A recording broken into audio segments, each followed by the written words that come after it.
Bien, voilà le cours que je viens de vous envoyer, on va le compléter ensemble. Donc les fonctions dont je vous ai parlé dans la dernière vidéo, ça s'appelle les fonctions linéaires. Alors qu'est-ce que c'est une fonction linéaire?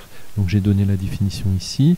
Une fonction linéaire de coefficient a, c'est la fonction qui à chaque nombre associe le produit de ce nombre par a. C'est-à-dire c'est simplement une fonction qui s'écrit comme ça, c'est ce que je vous ai dit dans la vidéo, f de x égale a fois x. Donc je donne tout de suite un exemple. F de x égale 7x, dans la vidéo tout à l'heure c'était f de x égale 0,5 fois x, ici c'est 7 fois x. Donc ça c'est une fonction linéaire de coefficient 7. Le coefficient c'est simplement le nombre par lequel je multiplie, hein, c'est comme le coefficient de proportionnalité. Donc si je calcule f de 4, ça veut dire quoi calculer f de 4? Ça veut simplement dire remplacer x par 4. Donc je fais 7 fois 4. Donc 7 fois 4 ça fait 28. Donc on va dire que le résultat 28, c'est ce qu'on appelle l'image de 4 par la fonction f. Donc ça, c'est l'image du nombre qui est dans la parenthèse ici. Et on dit aussi que 4, c'est l'antécédent de 28 par la fonction f. Donc c'est simplement du vocabulaire. 28, c'est l'image de 4. 4, c'est l'antécédent de 28. Donc le résultat, c'est ce qu'on appelle l'image. Ce qui est dans la parenthèse ici, c'est ce qu'on appelle l'antécédent. Donc si je vous demande de calculer l'image de 9, il faut donc calculer f de 9. F de 9, ça veut dire qu'il faut que je remplace x par 9. Ça fait 7 fois 9. Et 7 fois 9, ça fait 63. On va écrire ça un petit peu de façon plus propre. Oups, c'est ça que je voulais faire, c'est plutôt comme ça. Voilà. F de 9, c'est 7 fois 9, c'est-à-dire 63. Maintenant, il faut que je calcule l'antécédent de 77. Je vais enlever les pointillés là. Alors pour calculer l'antécédent de 77, ça veut dire que je vous donne l'image. L'image, le résultat c'est 77. Hein. Ici comme si je vous donnais le 28, ici c'est la même chose. Ça veut dire que 7 fois x doit être, donc je cherche x pour que 7 fois x soit égal à 77. Et bien comment je fais ça? C'est une petite équation du premier degré que vous savez résoudre.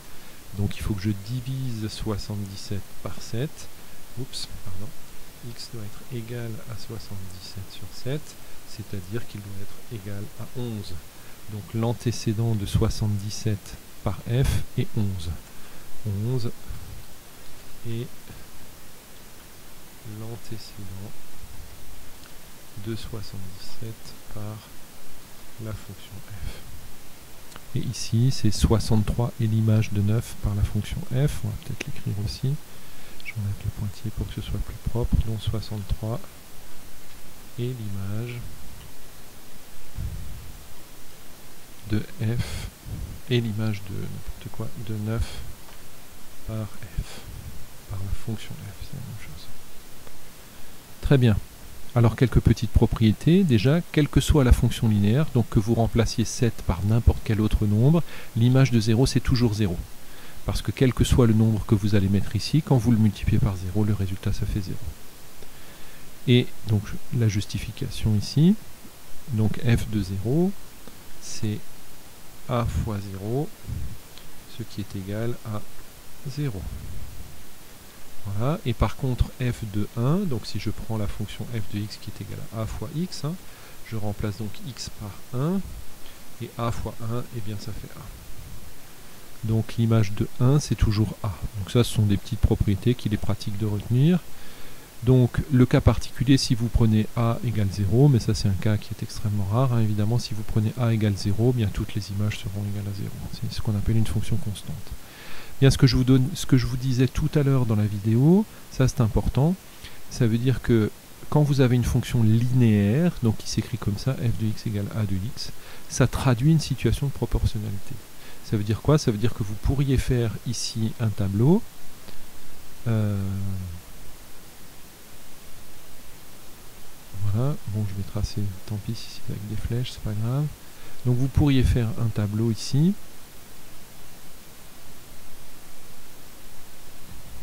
Voilà, en mettant ici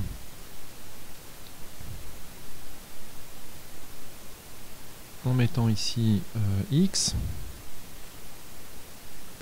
Et en mettant en bas y, hein, c'est ce que j'ai fait dans la vidéo. Voilà, et Votre coefficient de proportionnalité ici, ce serait donc le A, c'est-à-dire le coefficient de la fonction. Alors je cherche juste quelque chose. Je crois que c'est ça. Donc ça, freeform line. Voilà, ici, voilà, c'est ce que je cherchais. Votre coefficient de proportionnalité ici. J'ai pas réussi à finir. Voilà. Votre coefficient de proportionnalité ici, pour passer d'en haut en bas, ce serait donc fois 0, fois A. Donc n'hésitez pas à le marquer ici.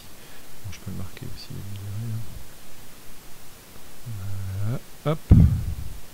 Donc ici, bien sûr c'était une ligne plus haut, sinon c'est pas drôle. Voilà, bon, j'ai pas tout à fait visé juste, c'est pas grave. Donc ici ce serait multiplié par A. Ok, voilà. Ensuite la représentation graphique.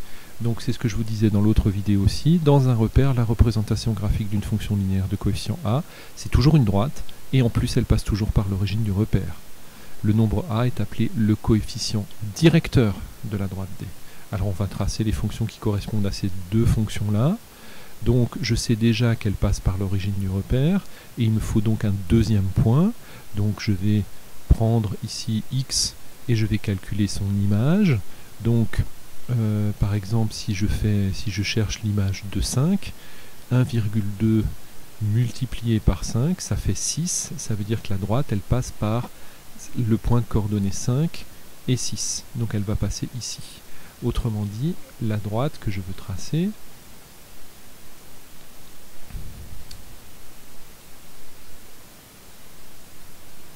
donc elle va passer ici par 0, 0. On essaie de viser juste. Et elle va passer aussi par le point de coordonnées 5, 6. Donc elle va passer comme ça, voilà. Et on n'hésite pas, bien sûr, à la prolonger des deux côtés.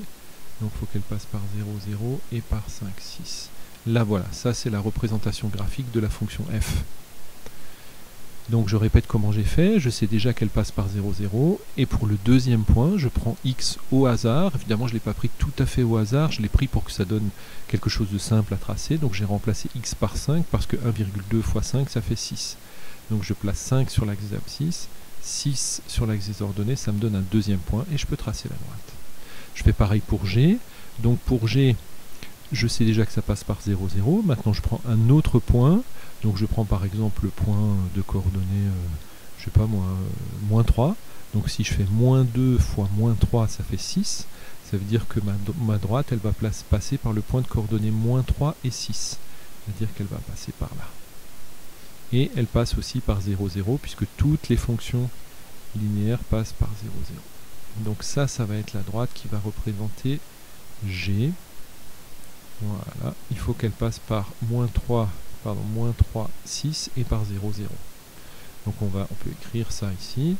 Donc f, enfin la droite, qu'on va appeler par exemple D pour droite, indice f, c'est-à-dire que c'est la droite de f, passe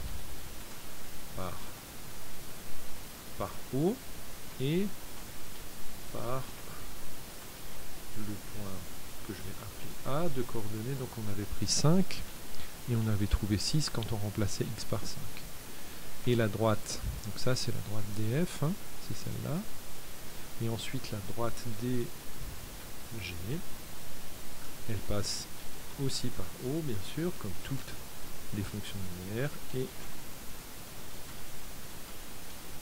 par le point B de coordonnées. Donc j'avais pris moins 3, mais vous pouvez prendre autre chose, bien sûr, hein. Et quand j'ai remplacé x par moins 3, j'ai trouvé 6. N'hésitez pas à essayer avec un autre point. Par exemple, si je prends la deuxième droite, là que j'ai tracée, si je remplace x par 1, par exemple, ça fait moins 2 fois 1, ça fait moins 2.